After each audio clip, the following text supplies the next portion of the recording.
Hello guys, once again I am going to start your book. The name of that chapter A Pinch of Stab. मैंने आप लोगों को ले चला था, बहुत अच्छे मज़ेदार चैप्टर है। मनोहर मलवंकर के द्वारा लिखा गया चैप्टर, बहुत ही शानदार एक स्टोरी जो आप लोग पढ़ रहे हैं। शायद 3, 4, 5 लेक्चर हो चुका है। आप लोग को नेक्स्ट पॉइंट चालू करने वाले हैं और आप लोग को पता है बहुत ही मज़ेदार स्टोरी है। ए पिंच ऑफ स्टंप का एक छोटी सी कहानी जो बहुत ही मज़ेदार, एक मामू और भगने पर आधारित है। किस पर? एक मामू और भगना। बहुत ही इंटरेस्टिंग, बहुत ही मज़ेदार। So today once again I am going to exceed your story. The name of the story A Pinch of Snuff. सुनिए गौर से और गौर कीजिए मैं कहाँ तक गया था। मैंने आप लोग को लास्ट पॉइंट शायद गया होगा 51 तक। मैंने बताया था नानू काका जो है मामू जो है वह सोहनलाल घर पहुंचते हैं। सोहनलाल का बेटा रतिराम उसी के यहाँ घर पहुंचते हैं और हजरत बरकत अली का नाम लेकर उसको मूर्ख बनाना चालू करते हैं। और सोहनलाल को ऐसा विश्वास हो जाता है कि शायद हजरत बरकत अली जो है का दोस्त वास्तव में है और मेरा बेटे को वहाँ ट्रेड कमिश्नर बना देगा। यहाँ तक गए थे और इस प्रकार से नानू काका का बहुत ही बढ़िया स्वागत अब होती है। और नानू काका अपने इस बीट के कारण, अपने इस बुद्धि कारण, अपने इस विजडम कारण कितने लोगों को मूर्ख बनाएंगे वो देखते रहिए। ये मामू है और मामू मूर्ख बनाने वाले हैं। तो आइए कम ऑन नेक्स्ट पॉइंट। 51 में ही कुछ बचा हुआ था। मैंने बताया था 51 में कि नानू काका को बोला गया था, सोहनलाल बोला था कि someone seems to have poisoned the ambassador's mind about my son. मुझे तो लगता है कि कोई मेरे बेटे के प्रति एम्बेसडर के मन में मेरे बेटे के प्रति जहर घोल दिया है। काहल भाई about some transactions concerning evacuee property. शायद कुछ अवैक्यू प्रॉपर्टी के चलते कि उसके बेटे को काम करेगा तो क्या अवैक्यू प्रॉपर्टी नहीं ले सकती। अवैक्यू प्रॉपर्टी मैंने समझते हैं अर्जल संपत्ति, जिसको बेनामी संपत्ति बोलते हैं। कि भाई उसका बेटा को ट्रेड कमिश्नर बनाओगे तो कुछ तो लोगे। शायद कोई मेरे बेटे के प्रति उस हजरत बरकत अली के मन में जहर घोल दिया है। उसके बेटा वो तो खुद किसी पार्टी का हेड है, चीफ है और वो भी दिल्ली पार्टी का, तो उसके बेटे को फिल्म करवा दो। कुछ तो वैक्यू प्रॉपर्टी लेना है, कुछ तो अरजल संपत्ति, इसको बेनामी संपत्ति बोलते, उसको ले सकते हो। ऐसा सोहनलाल सोच रहे हैं कि शायद कुछ वैक्यू प्रॉपर्टी यानी अर्जल संपत्ति यानी कह सकते बेनामी संपत्ति के चलते वह मेरे बेटे को नहीं किया है। कोई शायद उसके मन में मेरे बेटे के प्रति जहर घोल दिया है। Actually it was a perfectly legitimate. Actually वास्तव में it was legitimate, perfectly legitimate. वास्तव में यह उसके लिए सही उचित लेजिटिमेट थी, उसके लिए सही उचित वैध था, यानी वो ले सकता था। उसके लिए जरूरी था लेना कि किसी का काम करेगा तो कुछ तो जरी मनी खाने के लिए लेगा ही, बिल्कुल लेना चाहिए। ऐसा सोहनलाल सोच रहे हैं। तो चलिए गाइस आप लोग 52 पॉइंट निकालिए। जहां तक हम लोग चले थे वहां तक मैं पहुंच गया। नेक्स्ट 52 में सभी लोग बुक निकाले, जिनके पास नहीं है तुरंत मैसेज कीजिए और मांगे। यहाँ से बुक का फोटो मैं भेज रहा हूँ यहाँ से। चलिए स्टार्ट। नानू काका वेब डबे एनी फर्दर एक्सप्लेनेशन। नानू काका वहाँ पहुँच गया, अब अपना हाथ खड़ा करते हैं, वेव अवे करते हैं। अब बोलते हैं बस अब कोई एक्स्ट्रा एक्सप्लेनेशन करने की जरूरत नहीं है। अब मुझे पता चल गया कि आपको बेटे को ट्रेड कमिश्नर हजरत बरकत अली बना देगा। वो तो मेरा दोस्त है, यही नहीं वो तो मुझे हमेशा बचपन से मुझे भैया भैया करता है, मुझे बड़ा भाई मानता है। मेरा बात कैसे टालेगा? यहाँ तो सोहनलाल को बेवकूफ़ बनाने का काम कर रहे हैं मामू। तो देखिए वह कोई भी किसी प्रकार की एक्सप्लेनेशन करने से नानू काका मेरे मामू मना करते हैं सोहनलाल को और कहते हैं that should be quite simple. यह तो छोटी सी बात है, बिल्कुल साधारण सी बात है, यह सिंपल बात है। ही अनाउंस्ड, घोषणा करते हैं आई राइट एंड टेल एचबी, मैं तो लिखूंगा पत्र एचबी के पास और कहूंगा टू डू इट, इसे कर दो। यह काम का आदमी है, इसे कर दो। इसको मतलब सोहनलाल के बेटे को ट्रेड कमिश्नर बना लो। जिनको ट्रेड कमिश्नर बारे में पता नहीं है वो पिछले वीडियो जरूर देखिए, शुरू से भी देखिएगा, ज़्यादा मजा आएगा क्योंकि बहुत ही मज़ेदार कहानी है और मज़ा आने वाला है। अभी तो शुरुआत हुई है, सुनिए तो ज़रा, कहानी को गौर से सुनिए और किताब की लाइनिंग पर उंगली जरूर रखिए क्योंकि उससे आपको सीख मिलेगी। वही कहते हैं मामू no no no don't thank me at all. नहीं नहीं, मुझे धन्यवाद देने की कोई ज़रूरत नहीं है। आफ्टर ऑल, आखिरकार we men in the public eyes, क्योंकि आखिरकार हम लोग लोगों के नजरों में रहने वाले लोग हैं, लोगों के चहेते हैं। आखिर हम लोग को आपस में धन्यवाद वगैरह की जरूरत नहीं है। Must do thing for one other, हम लोग को तो हमेशा एक दूसरे के लिए काम करना चाहिए। हा हा हा हंसते हैं सोहनलाल और कहते हैं one good turn deserves another, और कहते हैं मामू हंसते हैं और कहते हैं one good turn deserves another, यानी एक अच्छा मौका दूसरे के लिए रास्ता खोलता है, दूसरे के लिए पथ खोल देता है। यानी एक अच्छा मौका दूसरे के लिए क्या खोलता है? रास्ता बनाता है। कौन बोल रहे हैं? मामू बोल रहे हैं सोहनलाल को कि मुझे धन्यवाद देने की जरूरत नहीं है, क्योंकि ऐसा मौका नहीं मिलता है। यह मौका अगर हम आपको करवा रहे हैं, अगर मैं अपने दोस्त अपने एचवी हजरत बरकत अली के पास अगर पत्र लिख के आपके बेटे को अगर करवा दे रहे हैं, तो इसमें क्या दिक्कत है? क्योंकि हम लोग एक दूसरे के प्रति काम करेंगे नहीं तो कैसे क्या होगा? ये समझाते हैं मामू सोहनलाल को। और सोहनलाल तो फुलाना समाता है, क्योंकि बेटे के लिए सोहनलाल जैसे व्यक्ति के जालों में ट्रैप हो गए हैं, फंस चुके हैं। अब पछतात होत की जब चिड़ियाँ चुग गई खेत।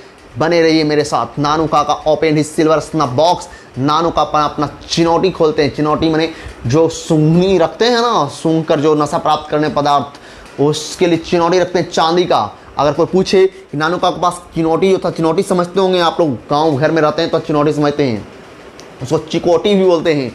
यानी इसमें खैनी या उसमें जो पदार्थ जो नशीला हो उसको रखने के लिए जो प्रयोग किया था उसको चिनौटी कहते हैं। तो नानू का open his silver snuff box, Nanu का अपना सिल्वर वाला रखते हैं, सिल्वर का स्नफ बॉक्स खोलते हैं एंड 2 के पिंच और एक चुटकी लेते हैं and then flickering on his अंगोछा। उसके बाद लेने के बाद अपने हाथों को अंगोछा से फ्लिकरिंग करते हैं। फ्लिकरिंग होने होता है झाड़ लेना। He casually mentioned the name of the welfare minister, और साधारण रूप से सीधे साधे रूप में बात करते करते वेलफेयर मिनिस्टर का नाम लेते हैं। वेलफेयर मिनिस्टर यानी कल्याण मंत्री का नाम लेते हैं। मेरे भाई सुन लो, सबसे पहले जान लीजिए कि ये वेलफेयर मिनिस्टर जो है ना, इन्हीं से मिलने के नानू काका दिल्ली आते हैं। अभी पता चल गया होगा और आप लोग जान जाएं कि अगर कोई पूछे कि आखिर नानू काका दिल्ली आए थे किन से मिलने के लिए, कौन मंत्री, इसलिए मंत्री तो चलता है लेकिन कौन मंत्री, तो मंत्री का नाम वेलफेयर मिनिस्टर है, कल्याण मंत्री से मिलने आए थे। और उसी दौरान बातचीत करते करते, क्योंकि वो जानते हैं कि सोहनलाल दिल्ली पार्टी का बॉस है, तो बॉस का मतलब हेड में समझते हैं कोई अध्यक्ष किसी पार्टी का, तो उस पार्टी का जो अध्यक्ष है उसके पास तो हर मंत्री आता है, क्योंकि पार्टी ही तो अब टिकट देती है सबको लड़ने के लिए, और वह हेड होता है। जैसे अमित शाह वाले बीजेपी का, केजरीवाल जैसे हो गए आप पार्टी का, तो हेड हो गया, वही मंत्री का चुनाव करता है। तो सिंपल सी बात है, आप जानते होंगे कि वह हेड को पकड़ लिए ताकि वह हर टेल भी पीछे पीछे दौड़ा आ जाए। तो वो वेलफेयर मिनिस्टर का नाम लेते हैं, क्योंकि अब ये भी अपना चक्कर बैठाने वाले हैं कि हम तो उनका काम करने के लिए प्रॉमिस कर दिए हैं कि मैं आपके बेटे को बनवा दूंगा ट्रेड कमिश्नर, हजरत बरकत अली के पास पत्र लिखकर। लेकिन अब मामू अपना काम निकालने के चक्कर में लगल है। आप जानिए क्या काम था और कौन मंत्री इस काम था, तो आप सुन लीजिए। वह काम था वेलफेयर मिनिस्टर से, और क्या काम था आगे की ओर चलेंगे। The fix green on Sohanlal face vanished, यानी सोहनलाल जैसे ही सुनता है नाम वेलफेयर मिनिस्टर का, उसके चेहरे का भाव जो है ना, रंग रूप जो है ना, उतर जाता है, वैनिश हो जाता है, मन चेहरा सुन के ही मुरझा जाता है। आखिर क्या कारण है? तो चलिए, is he a friend of yours, कहता है नानू काका, कहता है हुआ कि is he a friend of yours, क्या वह भी आपका दोस्तों में से एक दोस्त है? Nanu Kaka admitted no no not exactly, Nanu Kaka कहते हैं नहीं नहीं बिल्कुल नहीं। आखिर इतना अचंभित क्यों हुआ सोहनलाल? जैसे ही मामू बोलते हैं कि वेलफेयर मिनिस्टर का नाम लेते हैं, तो उसको बहुत चेहरा का भाव जो था ना, बिल्कुल पीला पड़ जाता है और तुरंत पूछ बैठता है कि क्या वो भी आपका दोस्त है? नानू काका बोलते हैं नहीं ऐसा तो नहीं है, बिल्कुल नहीं, वो मेरा दोस्त नहीं है। I am so glad, Sohanlal बोलता है मुझे बहुत खुशी हुई। सोहनलाल सेड रिलीव्ड, राहत भरी सांस लेता है। आखिर कुछ प्रॉब्लम तो है सोहनलाल के और वेलफेयर मिनिस्टर के बीच, जो कि उसी की पार्टी के मंत्री हैं, फिर भी प्रॉब्लम तो कुछ है। तो चलिए प्रॉब्लम्स जानते हैं। कहते हैं सो ग्लैड, मैं बहुत खुश मैं हूँ। दैट मैन, उस आदमी के बारे में चर्चा कर रहे हैं। सच इनग्रेटिट्यूड, ऐसा अकृतज्ञ, ऐसा जालिम आदमी। अकृतज्ञ माने जो अलग ढंग का हो, जो बात नहीं मानता हो, अकृतज्ञ हो, जो कृतज्ञ ना हो। वही बोलते हैं Sohanlal, I gave him a ticket, help him in every way, कहते मैं उसे टिकट दिए चुनाव लड़ने के लिए और हर तरह से मैंने उसको मदद पहुंचाया, हर तरह से मैंने मदद किया। And what do I get in return, और आखिर मुझे मिला क्या उसके बदले में? मैंने उसको टिकट भी दिए चुनाव लड़ने के लिए, मैंने हर तरह से मदद किया जितवाने में, और मुझे क्या मिला? क्या मिला? आखिर कुछ तो लगता है टनवन है दोनों में, 36-35 का आंकड़ा बता रहा है। तो चलिए जानते हैं आगे। It turned out that the ministers and Lala Sohan Lal once the best of friends, कहते हैं it turned out that, ऐसा मालूम पड़ता है कि the minister and Lala Sohanlal once the best of friends, minister और लाला सोहनलाल जो थे दोनों कभी बहुत गहरे मित्र हुआ करते थे। आखिर अब क्या हुआ? And we are now at daggers drawn, और वे बहुत बड़े दुश्मन हो गए हैं। डेस्ट डाउन में दुश्मन, दुश्मनी बना लिए हैं, दोनों दुश्मन हो गए हैं। सिंस लास्ट ईयर, पिछले साल से दोनों वेलफेयर मिनिस्टर और लाला सोहनलाल, कौन साल से? पिछले वर्ष से। When the minister had refused to consider a proposal for his daughter to marry लालाजी's son, कब से? जब से वेन माने जब द वेलफेयर मिनिस्टर, जब से वेलफेयर मिनिस्टर ने रिफ्यूज टू कंसीडर माने विचार करने से रिफ्यूज कर गया, इनकार कर दिया। कौन सी विचार करने से रिफ्यूज कर दिया? ए प्रपोजल, एक प्रस्ताव को रिफ्यूज कर दिया for his daughter to marry Lalaji son, वो अपने बेटी की शादी लालाजी के सन, लालाजी के बेटे से करने के लिए कहा गया था। उस प्रस्ताव को वह रिफ्यूज कर गया, उसको विचार नहीं किया। लालाजी कहे थे कि मेरे बेटा है, उसकी शादी तुम अपने बेटी से करवा दो, लेकिन लालाजी की बात को वेलफेयर मिनिस्टर नहीं माना, इसलिए दोनों के बीच बहुत बड़ी दुश्मनी पैदा हो गई। भाई सुन लीजिए, दुश्मनी क्यों पैदा हुई? एक शादी की प्रस्ताव को कंसीडर करने चलते, यानी एक शादी के चक्कर में दोनों गहरे दोस्त भी बिखर चुके हैं। यानी लालाजी चाहते थे कि मेरे बेटी की शादी वेलफेयर मिनिस्टर की बेटी से हो जाए, लेकिन वेलफेयर मिनिस्टर यह कहकर इनकार कर दिया कि तुम्हारे बेटे से मेरी बेटी की शादी हरगिज़ नहीं हो सकती, क्योंकि तुम्हारा बेटा कुछ भी बता सकते हैं, लफुआ भी बता सकते हैं, कुछ भी। अब लालाजी बताते हैं मामू को, क्या कहूं आपको, ही वांट्स ए प्रिंस, कहता है वह एक राजकुमार चाहता है। क्या राजकुमार? सोहनलाल स्नॉटेड, सोहनलाल फटकारते हुए बोलते हैं, गुस्साते हुए, फटकारते हुए, बड़बड़ाते हुए बोलते हैं प्रिंस चाहिए उसको। What a prince? प्रिंस क्या होता है? दिस डेज, आजकल फॉ, बिल्कुल घृणा सूचक वर्ड है, इसको कहते हैं फॉ, माने छी छी। प्रिंस कॉन्फिडेंटल, मैं आपको बताता हूँ एक गोपनीय बात, confidential I can tell you, आपको मैं बताता हूँ Nanu ji, that minister has burned his boats, कि मंत्री ने खुद अपने पैर पर कुल्हाड़ी मारा है। बर्न हिज बोट्स का मतलब अपने काम पर रोक लगा देना, नहीं कह सकते अपने पैर पर कुल्हाड़ी मारना। नानू का कहते हैं सोहनलाल, क्या कहूँ, मैं आपको बताता हूँ एक बहुत ही अच्छी बात, गोपनीय बात भी बताता हूँ। कॉन्फिडेंटल का मतलब गोपनीय रखते हुए कहते हैं कि वह खुद अपने पैर पर कुल्हाड़ी मारा है। I had be surprised if he is given a ticket for the next election, मुझे तो आश्चर्य होगा कि अगले इलेक्शन में उसको लड़ने के लिए कौन टिकट देता है। बहुत ही आश्चर्य की बात है, वेरी सरप्राइज, बहुत ही आश्चर्य होगी। ही टर्न्स माई सन डाउन, उसने मुझे बेटे को ठुकरा दिया है, उसने मुझे बेटे को ठुकरा दिया, इतना अच्छा बेटा, सोना जैसा, हीरा जैसा बेटा को ठुकरा दिया है। एंड वांट्स प्रिंस, और कहता राजकुमार चाहिए, ऐसे अच्छा राजकुमार को मिलेगा क्या? वाह, ऐसा भी कोई आदमी होता है। And what is even more funny, और सबसे ज्यादा फनी की बात तो यह है, फनी में समझते हैं ना, मजेदार, मुझे क्या इसको बोलते हैं। I am told that so far they haven't even exchange horoscopes, मैंने कहा था उसको कि कम से कम कुंडलियों को आदान प्रदान करके देखो, कुंडली मिला के तो देख लो, हो सकता है दोनों को कुंडली मिल जाए, क्योंकि शादी से पहले कुंडली मिलाया जाता है हम लोग के घर में, हिंदू धर्म में खास करके, कि दोनों लड़का और लड़की की कुंडली मैच करता है कि नहीं, हो सकता है नहीं मैच करे तो जिंदगी में लड़ाई होते रहेगा ना। तो मैंने कहा था कम से कम कुंडली को आदान प्रदान करके देख लो, दोनों देखवा लो कुंडली को। Even the astrologers on both sides haven't come together to decide whether it would be an auspicious match, कहते हैं यहाँ तक कि वह दोनों तरफ से, मैंने एस्ट्रोलॉजर्स को भी लाने के लिए बोला था। एस्ट्रोलॉजर समझते हैं ना, ज्योतिषी, पंडित जी इसको बोलते हैं, और बैठा के डिसाइड कर लिया जाए कि दोनों के मैच जो है, दोनों का जो मिलन है, मैच जो है ऑस्पिशियस रहेगा या नहीं। ऑस्पिशियस का मतलब होता है शुभ रहेगा या नहीं। लेकिन ये वेलफेयर मिनिस्टर जो है जिसको आप कह रहे हैं ना, वो भी नहीं किया। मैंने कहा कुंडलियों को दिखवा लो या दोनों तरफ से ज्योतिषी को बैठवा के दोनों का मैच दिखवा लो, दोनों का मैच माने जोड़ा कि कैसा है, दोनों के मैचिंग अच्छा रहेगा या नहीं रहेगा। नानू काका भी फटकारते हुए बोलते हैं, फटकारते हुए डिसग्रेसफुल बोलते हैं, बिल्कुल बोलते हैं अशोभनीय बात है यह, कैसा घटिया वो बात किया, डिसग्रेसफुल, अशोभनीय। व्हाट प्रिंस डिड यू से, किस प्रिंस की आप बात कर रहे हैं। सम टू पेनी स्टेट कॉल निनोर, क्या आप कुछ जुड़वे राज्यों को जो निनोर के नाम से जानता उसके बारे में तो नहीं कर रहे हैं। उस कुछ जुड़वे राज्य जिसको निनोर के नाम से जानते हैं वैसा तो नहीं बात कर रहे हैं। तो आइए, निनोर स्थान को इंगित कर रहा है, उससे एग्जाम्पल देना चाह रहे हैं नानू काका। चलिए, दोनों के बीच वार्तालाप हुई। अब आगे क्या प्रक्रिया चालू है। या नानू काका सोचे कुछ और थे, हो गया कुछ और। वे सोचते थे वेलफेयर मिनिस्टर्स मिल लेंगे, क्योंकि वहाँ तो सबका जमकड़ा रहता है सोहनलाल के घर में, क्योंकि हेड है पार्टी का। लेकिन यहाँ तो उल्टा हो गया, सोहनलाल की तो लड़ाई चल रही है वेलफेयर मिनिस्टर से। अब तो मिल ही नहीं पाएंगे। अब तो सोहनलाल का, अब तो नानू काका का बेचारा का मामू को तो दाव में ही फेल हो गया।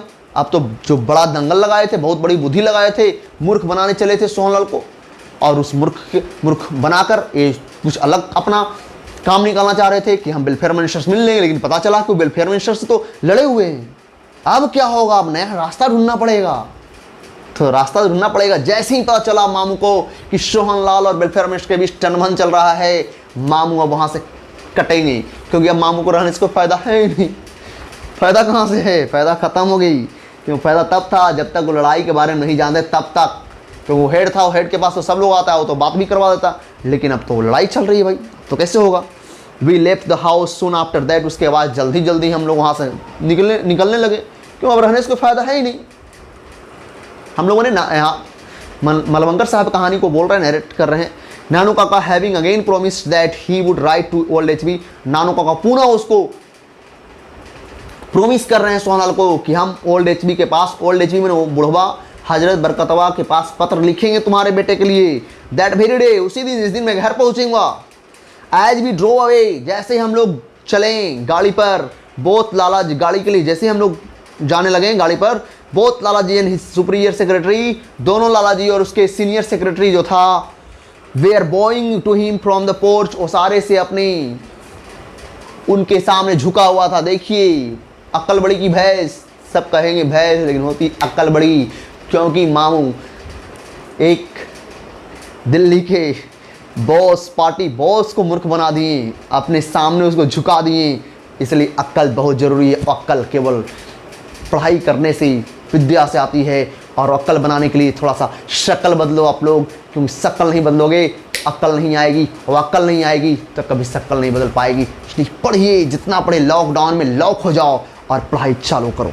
इसलिए तो मैं छोटा छोटा पार्ट दे रहा हूँ, 5, 6, 7 क्लास एक चैप्टर में हो, कोई दिक्कत नहीं, क्योंकि मैं अभी चिंदा हूँ। चलिए, Nanu Kaka was strangely silent that evening, Nanu Kaka को सदमा लग गया उस शाम तक, कुछ बोल भी नहीं की, बिल्कुल स्ट्रेंजली साइलेंट रहे, बिल्कुल अजीब तरह से, एकदम बिल्कुल चुपचाप। उनको तो लगा कि आज मेरा चांस हो जाएगा, वेलफेयर मिनिस्टर्स मिल जाएंगे सोहनलाल के माध्यम से। लेकिन पता चला कि सोहनलाल तो उसका दुश्मन है। बेचारा चुपचाप रहे शाम तक। And went to bed soon after dinner, और रात का भोजन करने के बाद जल्दी वो सोने भी चले गए। But in the morning he was chirpy again, लेकिन सुबह में वो फिर से खुश दिखाई दिए। चिरपी मैंने खुश, CHIRPY एक बहुत अच्छा वर्ड है, इसको कहते हैं, जिससे आप भी कह सकते हैं, आई एम चिरपी टुडे, मैं आज खुश हूँ। CHIRPY मैंने खुश, यानी पुनः सुबह वो खुश दिखाई दिए। क्या दिखाई दिए? खुश। We are going to the minister's house this morning, he announced, वो घोषणा करते हैं कि we are going to the minister's house this morning, कि आज सुबह हम लोग मंत्री घर निकलेंगे। कौन घोषणा कर दिए? मामू। भागना बोलते हैं, मनोहर मलवंकर बोलते हैं, not me please uncle, I appeal, मैं उनसे प्रार्थना किया, मामू मुझे मत ले चलिएगा मामू। He inhaled some snuff before he smoke, बोलने से पहले वह कुछ सूंघनी ले रहे थे। सूंघनी माने वह सूंघ कर जो नशा प्राप्त करते हो उसको ले रहे थे।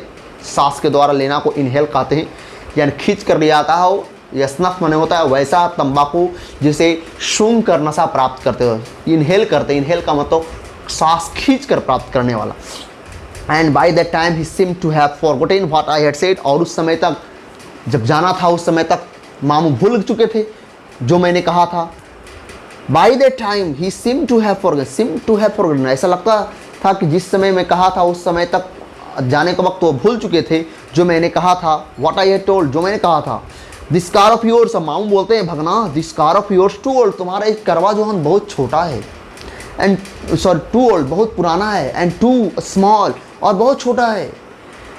We will need something much more impressive, हम लोग कुछ ज़्यादा प्रभावित करने वाला चाहिए, जिसको देख कर लोग दुर्वेश कहेंगे नहीं कोई आदमी हो आ रहा है, दमदार आदमी आ रहा है। आप सडन सुजुकी कार से जाइएगा, आधा पेंट उखड़ल है, आधा बॉडी टूटल है, आप उससे उतरिएगा तो जो दूर से भी देखे वो समझ जाएगा कि करवे कर नक्शे बदल है, तो आदमिया भी नक्शा बदल रहा होगा। इसलिए कुछ ऐसा कार चाहिए भगना जिसको देख के दूर से सलाम करे, दूर से जब समझ जाए कि कोई दमदार व्यक्ति आया है।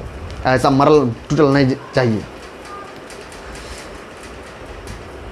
You notice how that secretary treated us coldly, तुमने नोटिस किया था कैसे वो सेक्रेटरी शुरू में हम लोग के साथ व्यवहार कर रहा था। ट्रीट कोल्डली का मतलब कोल्डली में कर सकते हैं अच्छा से व्यवहार नहीं करना। कोल्डली और कुल्ली में अंतर है। कुल्ली रहता तो यहाँ स्वागत पूर्वक व्यवहार करना, और कोल्डली और कर दिया इसका मतलब स्वागत अच्छा से नहीं करना, यानी बेइज्जती करते हुए या उनको अलग ढंग से जिसको स्वागत नहीं किया जा सकता है। यानी कोल्डली और कुल्ली अलग है। कोल्डली का मतलब अव्यवहारिक तरीकों से। If we had gone in a bigger car he would have been quite different, और कहते हैं कि यदि हम लोग बड़ा कार में गए होते तो बिल्कुल हम लोग के साथ बिल्कुल डिफरेंट होता, अलग होता। भागना बोलते हैं मजाक में, आए मामू what about a taxi, taxi ले लेंगे कैसा रहेगा। टैक्सी झूठ नहीं चलता है दिल्ली उल्ली में, टैक्सी लेना कैसा चले रहेगा। कौन बोलते हैं? मामू बोलते हैं टैक्सी लेना कैसा रहेगा। मामू बोलते हैं, भगना बोलते हैं टैक्सी लेना कैसा रहेगा। मामू बोलते हैं no no no not taxi, पागल हो गया, टैक्सी लेकर जाएगा आप पीट देगा वहाँ। एक प्राइवेट कार चाहिए, प्राइवेट निजी अपना car. And driven bye A liberate chopper, और एक बहुत ही वर्दीधारी ड्राइवर के द्वारा। चॉपर का मतलब ड्राइवर ही होता है, और लिबरेट का मतलब होता है वर्दी। ड्राइवर अपना ड्रेस में होता है, मैंने वैसा ड्राइवर जो जैसे तुमको पहना के ले गए थे, भगना को बोल रहे हैं जैसे तुमको पहना के ले गए थे जोधपुर, कोट पगड़ी टाई, वैसे ही कोई वर्दी धारक ड्राइवर हो, चॉपर में ड्राइवर हो। And the bigger and better, और बड़ा भी कार हो और अच्छा कार हो, तब ने जाते के साथ सैल्यूट करेगा। ऐसा कार होना चाहिए, ऐसा कार होना चाहिए। भगना को मामू समझाने की ऐसा कार जो दमदार हो, देखते के साथ लगे कि कोई दमदार आदमी आया हो, सरल कार नहीं आया हो। तो गाइस मैं आप लोग को 65 पॉइंट्स तक ले गया हूँ, और कल मैं कोशिश करूँगा, I would like to try my best to finish this chapter. देखिए what will happen by tomorrow. Have a nice day. जरूर पढ़िए, एक बार नहीं 10 बार देखिए, कंप्लीट होगा। नहीं कैसे कंप्लीट होगा, कंप्लीट होना पड़ेगा। और नहीं कैसे सीखेंगे, सीखना पड़ेगा। टेंस बेसिक फंडामेंटल भी दे रहा हूँ, फंडामेंटल पॉइंट दे रहा हूँ। अभी 1-2 दिन और दूंगा फंडामेंटल, उसके बाद थोड़ा सा एक्सटर्नल अभी उसके बाद बताऊंगा। उसके बाद आप लोग सीखेंगे दमदार कैसे आप how to speak, how to make your voice fluency, कैसे अपने आवाज़ को फ्लुएंसी करेंगे, उसके बारे में आपको जानकारी मिलेगी। That's all.